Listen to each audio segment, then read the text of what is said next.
नमस्कार, मैं हूं नेहा शर्मा। स्वागत है आपका कुंडली टीवी पर। मेरे साथ स्टूडियो में मौजूद हैं एस्ट्रोलॉजर नरेश कुमार जी। स्वागत है सर आपका। नमस्कार। सर 2024 की शुरुआत होने जा रही है, कुछ ही दिन बाकी है। और अगर हम बात करें राशि वाइज तो आज हम कुंभ राशि की बात करेंगे कि कुंभ राशि के लिए 2024 कैसा रहेगा। हाँ, जब हम राशिफल देखते हैं ना, चाहे वो मंथली राशिफल के ऊपर आए या हम साल के राशिफल के ऊपर आए या हम डेली का राशिफल आए। डेली का जो राशिफल होता है वो हम मून की मूवमेंट के ऊपर देखते हैं। मंथली राशिफल में हम देखते हैं कि कौन कौन सा ग्रह गोचर कर रहा है, उसका उसके ऊपर क्या असर पड़ेगा जातकों के ऊपर, विभिन्न जातकों के ऊपर। कुछ पे नेगेटिव होता है, कुछ पे पॉजिटिव होता है। जब हम ईयरली राशिफल भी देखते हैं तो उसमें भी हम मेजर प्लैनेट जो होते हैं, गुरु, राहु, केतु, शनि, इन चारों का मूवमेंट देखते हैं, इनका आपके ऊपर क्या असर रहेगा। लेकिन इस राशिफल में जो हम बताने जा रहे हैं, इसमें हम कुछ एक एक्स्ट्रा करेंगे, इसको बोलते हैं एड ऑन। जब भी कोई कुंडली एस्ट्रोलॉजर के पास आती है ना, तो सबसे पहले एस्ट्रोलॉजर जाता है महादशा के ऊपर कि आपकी महादशा कौन सी चल रही है, वो शुभ है या अशुभ है, खराब है या नहीं खराब है। हालांकि सबका विश्लेषण एक जैसा नहीं होगा, लेकिन मोटे तौर पर हम पकड़ के ये बता पाएंगे कि आपके ऊपर 2024 कैसा रहेगा, आपकी महादशा कैसी रहेगी।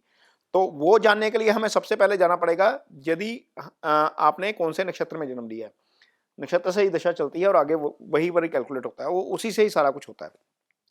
जो कुंभ राशि के जातक है नेहा, वो या तो धनिष्ठा नक्षत्र में पैदा होते हैं, ये मंगल का नक्षत्र है, 2 चरण उसके आते हैं, या शतभिषा नक्षत्र में पैदा होते हैं, ये राहु का नक्षत्र है, चारों चरण इसके आएंगे, या फिर उत्तर भाद्रपद पूर्व भाद्रपद नक्षत्र में पैदा होते हैं, ये गुरु का नक्षत्र है।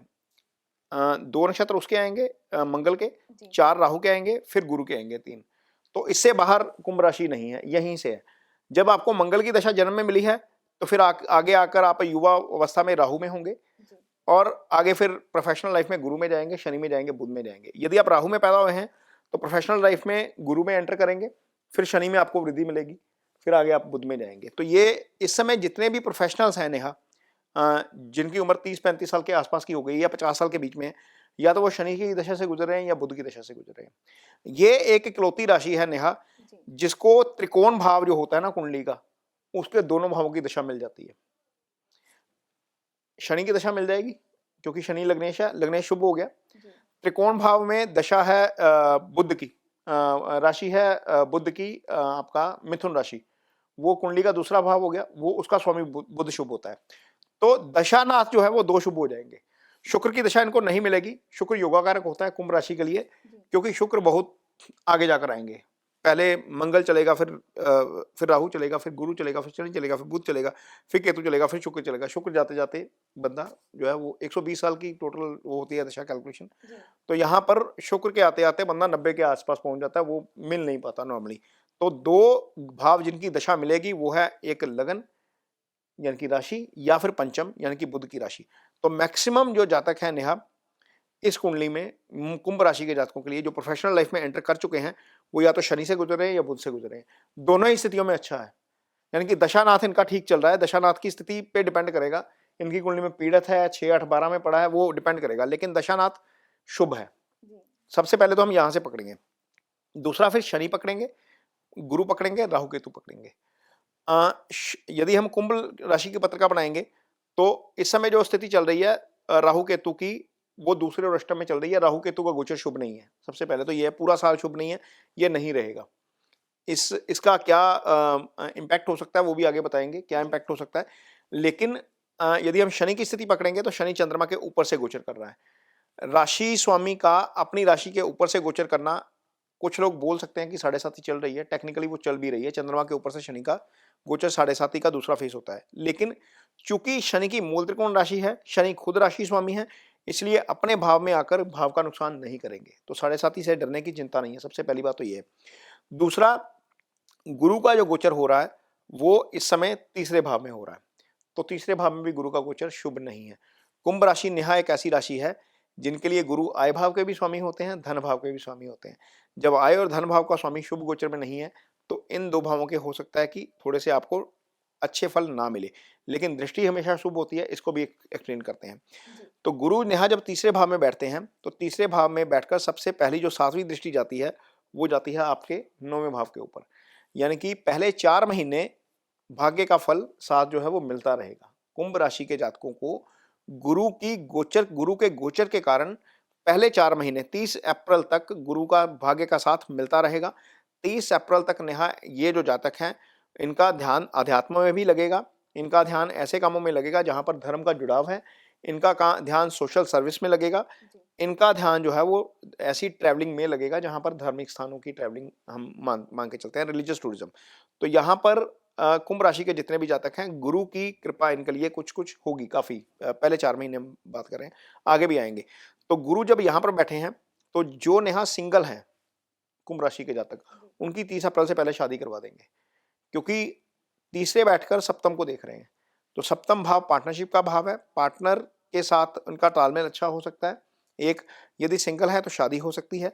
2, यदि बिजनेस पार्टनर बनाना चाहते हैं कोई, वो भी आ सकता है। हम बिजनेस कर रहे हैं, कोई लगता है कि पार्टनरशिप करनी चाहिए किसी के साथ, तो वो भाव भी एक्टिव है। अब यहाँ आय की बात आ रही थी, मनी का फ्लो नहीं रुकेगा, मनी का फ्लो नहीं रुकेगा क्योंकि आय स्थान के ऊपर गुरु की दृष्टि है और गुरु की मूल त्रिकोण राशि आय स्थान के ऊपर पड़ी हुई है, धनु राशि। तो वो फ्लो नहीं रुकेगा, गुरु काम चलता रहने देंगे। गुरु की दृष्टि जो है वो बहुत शुभ होती है, लेकिन धन टिकेगा नहीं। अब वह है कि धन टिकेगा नहीं, कारण केतु पढ़े हैं अष्टम में, 12वें को देख रहे हैं, बिना बात का खर्चा आता रहेगा। राहु पढ़े हैं दूसरे भाव में, धन में खोरा लगाते रहेंगे।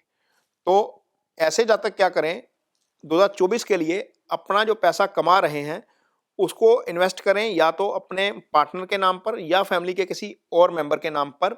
पैसा अपने अकाउंट में मत रखिएगा, ये नहीं टिकेगा। ये कुंभ राशि वालों के लिए 2024 क्लियर कट है, क्योंकि धन भाव पीड़ित है, खर्चे वाले भाव के ऊपर केतु की दृष्टि है, ये गोचर अच्छा नहीं है, पैसा नहीं टिकेगा। पैसे के फ्लो में कोई कमी नहीं आएगी, लेकिन पहले 4 महीने आपका पैसा नहीं टिकेगा। पहले 4 महीने बीत जाने के बाद नेहा, जब गुरु चौथे भाव में आ जाएंगे, दूसरी राशि में आ जाएंगे, तो वहां पर गुरु की दृष्टि 12वें भाव के ऊपर पड़ेगी, फिर खर्चे कंट्रोल में आएंगे। 30 अप्रैल के बाद कुछ खर्चे कंट्रोल में आ सकते हैं। 30 अप्रैल के बाद गाड़ी खरीदने का प्रोग्राम बन सकता है। 30 अप्रैल के बाद मकान खरीदने का प्रोग्राम बन सकता है। 30 अप्रैल के बाद सुख में वृद्धि हो सकती है, क्योंकि गुरु वहां पर आकर वो वाला ट्रायंगल एक्टिवेट करेंगे जो चौथे भाव का होता है। 30 अप्रैल के बाद विदेश यात्रा का प्रोग्राम बन सकता है। 30 अप्रैल के बाद उन लोगों के लिए समय बहुत अच्छा है जिनका काम विदेश से जुड़ा हुआ है, इमिग्रेशन का काम करने वाले, स्टडी वीजा का काम करने वाले, फॉरेक्स का काम करने वाले, एक्सपोर्ट का काम करने वाले, एमएनसीज में काम करने वाले तमाम जातकों के लिए 30 अप्रैल के बाद का समय 8 महीने अच्छा होगा, क्योंकि गुरु की दृष्टि 12वें भाव पर जाएगी, गुरु की दृष्टि 10वें भाव पर जाएगी, गुरु की दृष्टि अष्टम भाव पर जाएगी। उन तमाम स्टूडेंट्स के लिए समय अच्छा होगा नेहा जो रिसर्च से जुड़े हुए हैं, क्योंकि गुरु की दृष्टि अष्टम के ऊपर जाएगी। और वहां पर यदि किसी के साथ बैंकिंग फ्रॉड हो गया है, क्योंकि अष्टम में जब केतु है तो ये भी हो सकता है कि आपकी सीक्रेसी कुछ ना कुछ लीक हो जाए। तो यदि पहले 4 महीने केतु ये करवा देते हैं, अष्टम भाव में बैठे आपकी सीक्रेसी कॉम्प्रोमाइज हो जाती है, तो गुरु जैसे ही यहाँ पर अप्रैल में आएंगे, वो सीक्रेसी जो आपकी कॉम्प्रोमाइज हुई है उसके फल आपको वापस आ जाएंगे। मीन्स कई बार ऐसा होता है नेहा कि आपके पासवर्ड चोरी हो जाते हैं, आपकी आईडी हैक हो जाती है, आपके बैंक अकाउंट में सेंध लग जाती है, तो आपको उसका समय लगता है। बहुत सारे लोगों के साथ 2023 में हुआ, बहुत सारे लोगों के साथ 2024 में भी होगा। तो केतु अष्टम में है। पहली बात तो यह है कि कुंभ राशि के जातक सीक्रेसी को कायम रखें, पासवर्ड प्रोटेक्ट रखें, पासवर्ड इतने इजी ना बनाएं कि वो हैक हो जाए। तो यहाँ पर एक नेगेटिव पॉइंट ये भी है केतु का यहाँ पर आने का, धन में खोरा जो लगाया लगता है ना राहु के दूसरे होने से, वो केतु के अष्टम होने से ही है, क्योंकि सीक्रेसी लीक हो जाएगी, कुछ ना कुछ पैसे निकल भी सकते हैं। तो ये यहाँ पर ध्यान रखने की जरूरत पड़ेगी 2024 में खास तौर पर।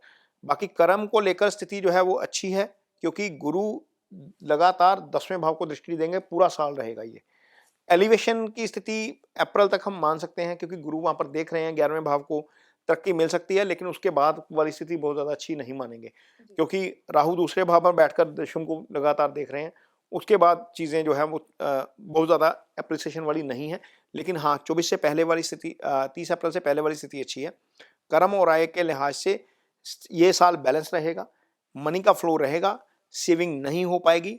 ये एग्जैक्ट स्थिति है आपकी दशा के हिसाब से भी, आपके गोचर के हिसाब से भी। इसमें कोई भी छुपाने वाली बात नहीं है, सब कुछ क्लियर है। क्योंकि हालांकि दशा अच्छी चल रही है, मैं बता रहा हूँ, शनि की दशा चल रही है या बुध की दशा चल रही है, दोनों ही अच्छी हैं। एक लग्नेश है, राशि स्वामी है, एक पंचमेश है। लेकिन गोचर जो है, चूंकि गोचर थोड़ा सा डिस्टर्ब है, राहु का भी डिस्टर्ब है, गुरु का भी हम मान के चलेंगे नहीं अच्छा है, शनि का हम एवरेज मानेंगे क्योंकि चंद्रमा के ऊपर से है, तो ठीक है, स्ट्रगल करवा देते हैं शनि, लेकिन अशुभ नहीं रहेगा।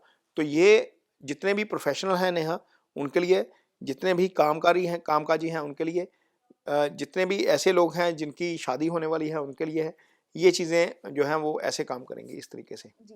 तो सर जो बुजुर्ग हैं या सीनियर सिटीजन हैं उनके लिए ये जो 2024 है कैसा आने वाला है? हाँ, जहाँ तक बुजुर्गों की बात है, जैसे बुध का अंतर लास्ट फेज में होंगे जी। या फिर आगे केतु आ रहा होगा, या बुध के जितने भी बुजुर्ग हैं कुंभ राशि के, जी। या तो वो बुध के लास्ट फेज में होंगे या केतु आ रहा होगा। अब बुध की स्थिति क्या है इस कुंडली में? बुध इस कुंडली में 8वें भाव के स्वामी भी हो जाते हैं। यहाँ से हम लंबी बीमारी देखते हैं। केतु का गोचर 8वें भाव में चल रहा है। बुध की मूल त्रिकोण राशि अष्टम में है। वहां पर नेहा राहु दूसरे भाव में है। तो राहु जब दूसरे भाव में है तो चिंता बढ़ा देते हैं। माउथ से संबंधित डिजीज की जो है वह शंका हो जाती है। आपकी ईटिंग हैबिट्स डिस्टर्ब कर देते हैं। नेहा कुंभ राशि के जितने भी जातक हैं, यदि उनको स्मोकिंग या ड्रिंकिंग की आदत है या किसी तरह का ऐसा काम करते हैं, किसी तरह का ऐसा इनटेक करते हैं बॉडी के अंदर जिससे डिजीज होने की संभावना रहती है, तो ये समय बहुत हाई है। और वहां पर दशानाथ, क्योंकि पंचम के फल करेगा जैसे बताया, वो अष्टम के भी करेगा। बुजुर्गों के लिए ज्यादा रिस्की हो जाता है। केतु क्योंकि अष्टम में है तो कहीं ना कहीं सर्जरी करवा देता है, खासतौर पर बॉडी के लोअर पार्ट में। और इनको थोड़ा सा ध्यान रखना चाहिए खाने पीने का अपना। खासतौर पर रेक्टम में प्रॉब्लम आ सकती है, डाइजेशन का इशू हो सकता है, बॉडी का लोअर पार्ट डिस्टर्ब हो सकता है, लोअर बैक में भी प्रॉब्लम आ सकती है। तो ये चीज़ें इनको बुजुर्ग लोगों को ध्यान में रखनी पड़ेंगी, क्योंकि शनि जो है वो कुंडली में लगन के स्वामी हैं, लेकिन 12वें के भी स्वामी हैं। वो 12वें के भी फल कर जाएंगे। 12वें का स्वामी जब चंद्रमा के ऊपर से गोचर कर रहा है, वो हॉस्पिटलाइजेशन का भाव होता है, वो स्लीपिंग डिसऑर्डर का भाव होता है, वहाँ से हम बेड कंफर्ट देखते हैं। तो ये चीज़ें डिस्टर्ब हो सकती हैं। बुजुर्गों को अपने लाइफस्टाइल को जरूर मेंटेन रखना चाहिए, डॉक्टर की सलाह जरूर माने।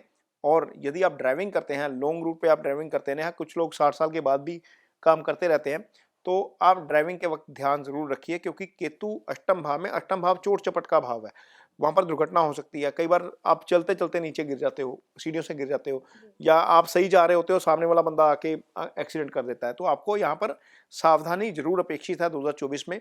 खासतौर पर जो बुजुर्ग हैं उनको थोड़ा सा ध्यान रखना चाहिए।